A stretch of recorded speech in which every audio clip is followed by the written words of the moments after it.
Muito em breve, pessoas como Luiz Roberto Barroso vão dizer que a China também não é comunista de verdade, que Xi Jinping também deturpou Karl Marx.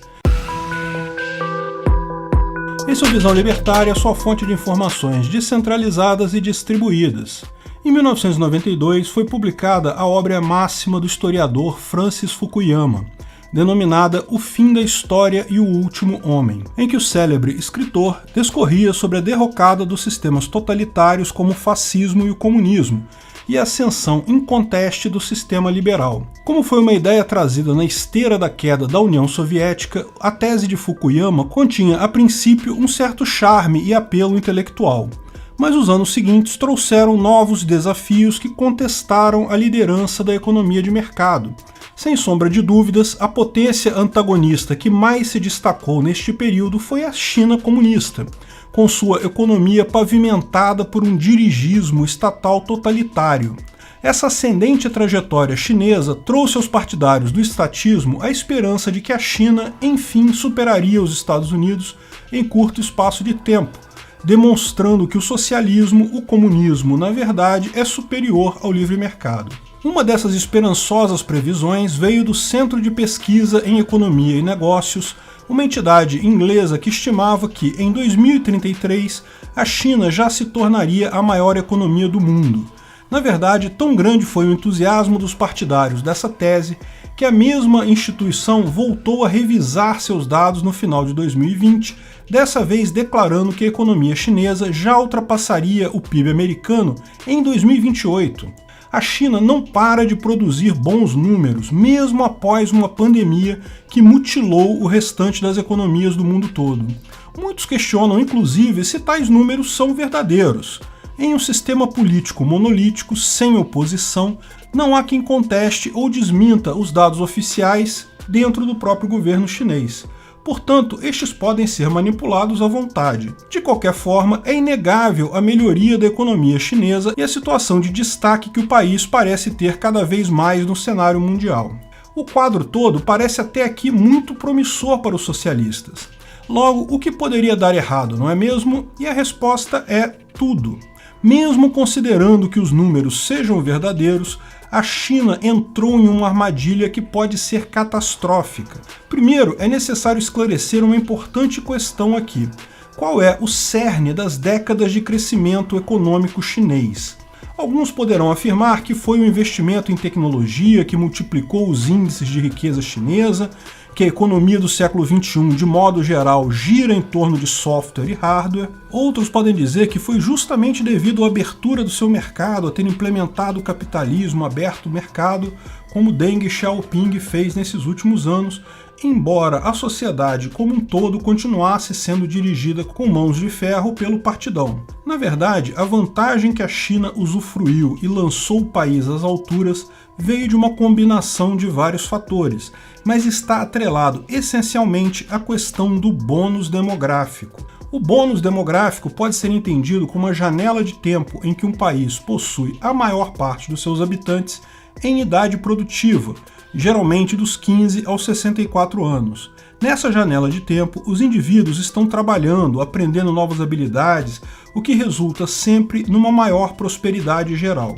O inverso disso acontece quando essa parte maior da população se aposenta e passa a consumir a poupança acumulada. Assim, quanto maior a idade média das pessoas em um país, menor deverá ser a riqueza absoluta produzida. No geral, esse quadro culmina numa espécie de armadilha malthusiana, em que o país terá milhões de bocas para alimentar e só um punhado de pessoas trabalhando para suprir a demanda por recursos. Feitas essas considerações, podemos entender facilmente o caso chinês. Embora a riqueza absoluta total produzida pelos chineses venha ano a ano se aproximando do PIB americano, é necessário pontuar que, para alimentar sua enorme fábrica, a China contou até aqui com uma população de 1,4 bilhão de pessoas, sendo que parte significativa desses estavam em idade produtiva, estavam dentro do chamado bônus demográfico. E aqui vão as más notícias. Em 2050, a China terá 25% da sua população formada por idosos. Outra previsão desafortunada declara que para cada 100 pessoas trabalhando, a China terá 45 pessoas inativas em um futuro não muito distante. O diagnóstico é simples: a China hoje está colhendo aquilo que ela mesma plantou, principalmente por conta da sua desastrosa política do filho único. Essa política, que foi válida entre 1978 e 2015, proibia mulheres chinesas de terem mais de um filho. O objetivo é fácil de entender: evitar a superpopulação. Parece uma mágica solução estatal como todo socialista gosta. Basta martelar a solução mais simples do mundo para resolver um problema, não é mesmo? Mas esquecem os socialistas que as regras idiotas e simplistas têm efeitos muito além daqueles pretendidos. A China conseguiu diminuir seu crescimento? Sim, à custa de muito sangue. Por questões culturais, chineses preferem filhos homens. Isso fez com que muitas mulheres abandonassem meninas para a morte para tentar outra vez e ter um filho homem. Como resultado disso, a taxa de natalidade caiu dentro do que eles esperavam na primeira geração, mas agora está caindo muito mais. Em muitos lugares da China existem muito mais homens do que mulheres, e isso deprime ainda mais a taxa de natalidade. E não é só isso: como todos os filhos de chineses são filhos únicos, isso gera um conjunto de barreiras sociais e psicológicas particularmente preocupante. Por exemplo, no exército, é conhecido o problema que as tropas chinesas possuem de insubordinação e aversão ao risco. A política do filho único, uma ideia desastrada que só poderia sair da cabeça vazia de um burocrata socialista que acha que essas medidas simplistas resolvem alguma coisa, pode acabar destruindo completamente o futuro da China, principalmente porque não tem como voltar atrás.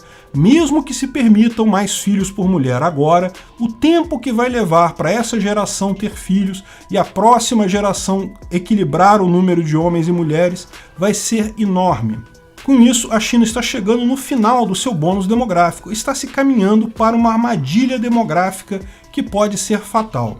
Veja, todos os países passam por um período de bônus demográfico, tipicamente associado à urbanização. O Brasil passou por isso já nos anos 1970. Muitas das conquistas que são atribuídas aos militares por aqui, de fato, foram resultado do bônus demográfico. O Brasil chegou a crescer 10% ao ano no início da década de 70. Porém, quando a situação acabou, quando chegaram os anos 1980, tivemos a famigerada década perdida. Foi a nossa armadilha demográfica. Mas o caso chinês é especial. A armadilha demográfica lá vai ser muito pior do que no resto do mundo devido a essa política do filho único, que afetou não apenas a natalidade de uma geração, mas toda a tendência de natalidade futura. Até mesmo as reformas recentes introduzidas naquele país concordam com esse nosso exame. Em 2015, a China passou a ver a seriedade do problema e iniciou a política de 2 filhos para cada casal. Não obstante, em 2020, os índices de natalidade continuavam a cair pelo 4º ano seguido. Diante desse desafio, o Banco Popular Chinês publicou no início de 2021 um chamado para que políticos chineses revoguem todas as políticas de controle de natalidade. A liderança chinesa está em xeque. Se os americanos têm a vantagem de atrair imigração na forma de mão de obra não especializada e especializada, a Índia em breve ultrapassará a China em população interna e força de trabalho. Se o meu país diminuiu a diferença com os Estados Unidos nos últimos 40 anos, contando com a mão de obra barata e o bônus de uma enorme população produtiva, com o que ele pode contar nos próximos 30 anos? Vale a pena refletir sobre isso, escreveram os autores em chinês, de acordo com a tradução da CNBC. Conforme dados das Nações Unidas, a população chinesa deverá diminuir 2,2% até 2050, ao passo que a população americana terá um acréscimo de 15%. E lembre-se, a quantidade de nativos na China vai explodir. E já que também mencionamos a questão imigratória, vale constar que são vários fatores que colocam a China como muito menos atrativa nesse quesito. Primeiro, barreiras linguísticas, mas principalmente a questão do próprio governo chinês: invasão de privacidade, censura, ausência de garantias legais mínimas de que burocratas não possam simplesmente sumir com você sem mais ou sem menos. Você deve considerar todos esses fatores se cogita em trabalhar em território chinês. Inclusive, os uigures certamente teriam uma ou duas coisas a dizer sobre isso. Mesmo hoje, a questão demográfica sendo o grande calcanhar de Aquiles do Partido Comunista Chinês, nem por isso devemos esquecer que um castelo de cartas chinês já apresentava muitas outras rachaduras decorrentes justamente da impossibilidade do cálculo econômico sob o socialismo. Recursos escassos investidos em cidades fantasmas, trens que ligam nada a lugar nenhum, todos esses são exemplos típicos que socialistas gostam de fingir que não existem. Não obstante, a taxa de ocupação de imóveis na China fica entre 10% e 20%, segundo os dados oficiais. Estamos falando de 50 milhões de residências vazias. Curiosamente, assim como os chineses continuam a comprar mais imóveis, o que representa muito provavelmente uma atitude desesperada de lutar contra a inflação da moeda, é um sintoma muito próximo do que acontecia aqui no Brasil durante os anos 80. O intervencionismo estatal cobra seu preço. No início, ele pode até fazer com que homens como Zhong Zhanshan multipliquem seu patrimônio 10 vezes de um ano para o outro. Mas a desastrada gestão dos recursos escassos culmina sempre em descontrole de preços, do mesmo tipo que a China enfrentou em recente escalada do preço do carvão. E para fechar com chave de ouro esse assunto, a China, até o presente momento, se recusa a liberar os dados populacionais do último censo demográfico, afirmando que precisa reanalisar os dados. Enfim, por mais que nosso diagnóstico aponte para um futuro sombrio para as ambições chinesas, provavelmente a situação real do país é ainda pior do que qualquer um no Ocidente é capaz de saber. Obrigado por sua audiência. Esse artigo foi sugerido por Rodrigo Pereira, escrito por Rodolfo Andrello, revisado, narrado e produzido por Peter Turguniev. Esse vídeo foi um oferecimento de armataweb.com, cloud e serviços de data center, 100% de compromisso com a satisfação e privacidade dos clientes. Aceitamos Bitcoin. Veja o link na descrição do vídeo. Se você gostou desse vídeo, clique no like e compartilhe ele em suas redes sociais. Se inscreva no canal para nos ajudar, clicando no botão vermelho abaixo. Se quiser ser avisado de novos vídeos, clique no sininho ao lado. Até a próxima!